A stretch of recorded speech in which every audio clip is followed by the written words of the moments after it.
Morning கிளம்புற அவசரத்தில் டக்குன்னு ஒரு முட்டை வறுவல் எப்படி செய்யறதுன்னு பார்த்தலாம் வாங்க. இங்கே ஒரு பிளேட்டில் 1/2 டீஸ்பூன் மஞ்சள் பொடி எடுத்துக்கலாம்.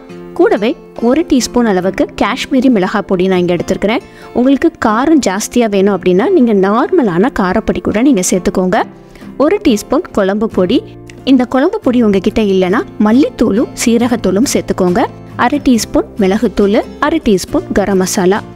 லாஸ்ட்டாக இது எல்லாத்துக்கும் தேவையான அளவு உப்பு போட்டு கொஞ்சமாக கருவேப்பிலையை சின்னதாக நறுக்கி இதில் சேர்த்து விட்டுக்கோங்க. இந்த மசாலாவுக்கு எதுக்குமே நம்ம தண்ணி ஊற்றி பிசைய போகிறதில்ல. 1 டீஸ்பூன் அளவுக்கு எண்ணெய் மட்டும் விட்டு நான் பிசைஞ்சிருக்கிறேன். இது கூடவே கொஞ்சமாக ஜிஞ்சர் கார்லிக் பேஸ்ட்டும் சேர்த்து விட்டுக்கோங்க. இந்த ரெண்டுத்துலையும் இருக்கிற ஈரத்தை வச்சே நம்ம நல்லா பிசைஞ்சு விட்டுட்டோன்னா மசாலா நல்லா உதிரியாக வர ஆரம்பிச்சிடும்.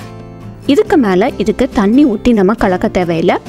இங்கே ஒரு 4 முட்டையை வேக வச்சு 2 கட் பண்ணி நான் ரெடியாக எடுத்து வச்சுருக்கிறேன். இந்த முட்டையில் இருக்கிற ஈரமே போதும், மசாலா எல்லாமே நல்லா பிடிச்சிக்கும். முட்டையை மசாலாவில் வச்சு நல்லா 2 அமுத்தி விட்டுட்டிங்கன்னா மசாலா சூப்பராக பிடிச்சிக்கும். இதை ஓரமாக எடுத்து வச்சுட்டு இப்போது ஒரு நான்ஸ்டிக் கடாய் இல்லைனா ஒரு கேஸ்ட் அயர்ன் கடாய் நீங்கள் எடுத்துக்கோங்க. ஜஸ்ட் ஒரு 1 டீஸ்பூன் அளவுக்கு மட்டும் எண்ணெய் விட்டு எண்ணெயை நல்லா ஸ்ப்ரெட் பண்ணி விட்டுட்டு கடாய் காயவும் நம்ம எடுத்து வச்சுருந்த முட்டையை இதில் சேர்த்து விட்டுக்கோங்க. குப்பரை கவுத்தி வச்சுக்கோங்க. அந்த மசாலா எல்லாம் நல்லா வெந்து வரட்டும். மிச்சம் இருக்கிற மசாலாவையும் லைட்டாக தூவி விட்டுக்கோங்க. இதை அப்படியே ஒரு 2 நிமிஷம் நல்லா வேக விட்டுருங்க லோ ஃப்ளேமில். அதுக்கப்புறமா இதை ஒரு கரண்டி வச்சு திருப்பி போட்டு அந்த பக்கமும் ஒரு 2 நிமிஷம் வேக விட்டுட்டிங்கன்னா உங்களுக்கு சூப்பரான முட்டை வறுவல் ரெடி ஆயிரும். கூடுதல் ருசிக்காக லைட்டாக இங்கே ஒவ்வொரு முட்டையிலையும் 2 சொட்டு எண்ணெய் விட்டுருக்கிறேன். உங்களுக்கு விருப்பம் இல்லைன்னா நீங்கள் இதை தாராளமாக ஸ்கிப் பண்ணிக்கலாம். இது அப்படியே லஞ்ச் பாக்ஸ்க்கு பேக் பண்ணி விட்டுருங்க. தயிர் சாதம், ரச சாதத்துக்கெல்லாம் இந்த சோம்பேறி முட்டை வறுவல் ரொம்ப ருசியாக இருக்கும். குழந்தைங்களுக்குமே ரொம்ப பிடிக்கும். கண்டிப்பாக ட்ரை பண்ணி பாருங்கள். ஒரே மாதிரி ஆம்லேட்டை ஊற்றி போர் அடிக்காமல் இந்த மாதிரி ஒரு தடவை ஊற்றி கொடுங்க. கொண்டான்னு கேட்பாங்க. ஒரு முட்டையை அவிச்சு இங்கே நான் ரெடியாக எடுத்து வச்சுருக்கிறேன். அதை இந்த மாதிரி ரஃப்பாக சாப் பண்ணி எடுத்து வச்சுக்கோங்க. நீல வாக்கில் நறுக்கினாலும் சரி, இல்லைனா இந்த மாதிரி குட்டியாக நறுக்கி வச்சாலும் சரி, உங்கள் விருப்பத்துக்கு நறுக்கி எடுத்து வச்சுக்கோங்க. இப்போது அவிச்ச மசாலா ரெடி பண்ணிடலாம். பேனில் 1 டீஸ்பூன் எண்ணெய் விட்டுக்கோங்க. எண்ணெய் காயவும் கருவேப்பிலை, பச்சை மிளகாய் சேர்த்துக்கோங்க.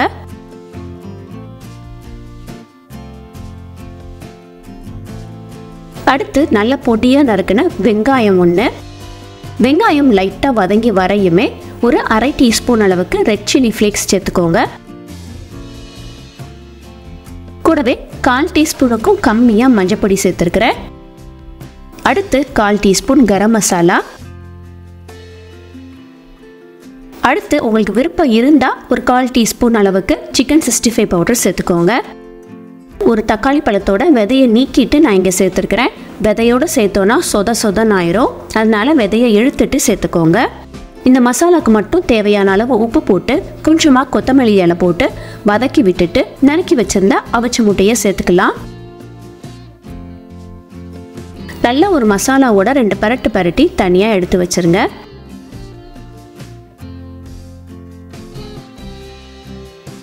அடுத்து ஒரு சின்ன மிக்சிங் பவுலில் ஒரே ஒரு முட்டையை உடைச்சி ஊற்றிக்கோங்க.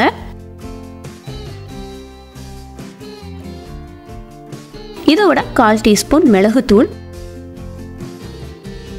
தேவைக்கேற்ப உப்பு போட்டுக்கோங்க. அடுத்து முக்கியமானது ஒரு 1 டேபிள் ஸ்பூன் அளவுக்கு பால் சேர்த்து விட்டுக்கோங்க. உங்களுக்கு பால் சேர்க்க விருப்பம் இல்லைன்னா நீங்கள் தண்ணி கூட சேர்த்துக்கலாம். பாலோ தண்ணியோ சேர்க்குறனால ஆம்லேட் நல்லா ஃப்ளஃபியாக வரும். இதை நல்லா அடித்து ரெடியாக எடுத்து வச்சுக்கோங்க. இப்போது வேறொரு நான்ஸ்டிக் கடாய் இல்லைன்னா நல்லா சீசன் பண்ண கேஸ்ட் அயர்ன் பேன் எடுத்துக்கோங்க.